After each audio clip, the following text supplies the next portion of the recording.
Welcome to our presentation on diffusion and osmosis. First of all, let's make sure we define diffusion.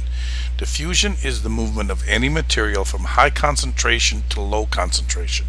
So if you have a lot of something in an area, a gas, a liquid, if its concentration is high in one spot, slowly it will start to diffuse or move away from that spot, mainly because it's moving around and bouncing into its fellow types of materials.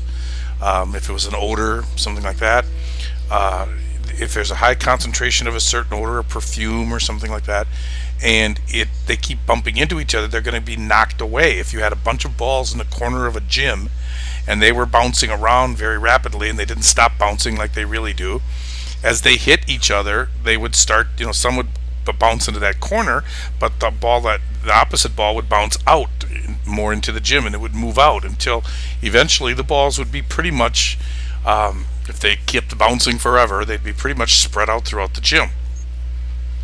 So that's diffusion, from high concentration to low concentration. And key concept in this unit of diffusion and a special kind of diffusion called osmosis is materials which can move across the membrane because of concentration differences. Not everything can move across the membrane, but the things that can will go from high concentration to lower concentration. Passive transport does not require energy input from a cell, so this does not take any of life's energies to happen. It just happens on its own. In fact, and sometimes it's kind of a detriment to the cell. If water is flowing into the cell, it would, if it wasn't able to regulate that homeostasis, the cell could blow up like a balloon and eventually explode. Molecules can move across the cell membrane through passive transport. There are others, but a major molecule that does this is water.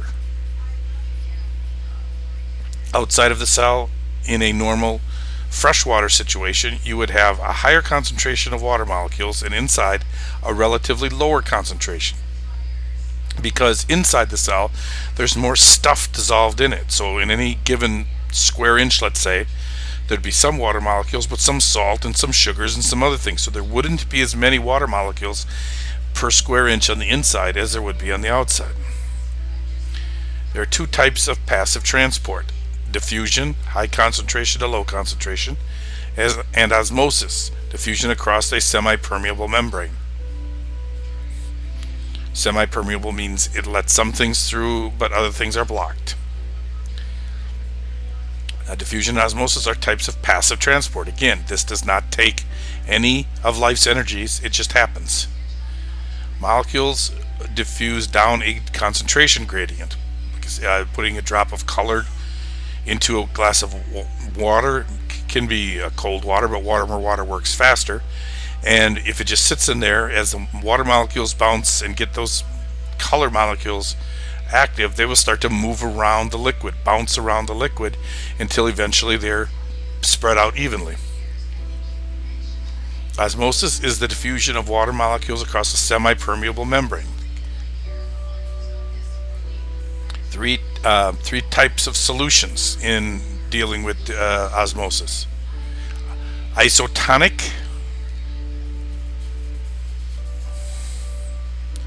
If it has the same concentration inside and out, that means water is traveling in as fast as it's moving out, so it stays in equilibrium. Hypotonic, the solution has more solutes, or hypertonic has more solutes than the cell, which means more things dissolved in it.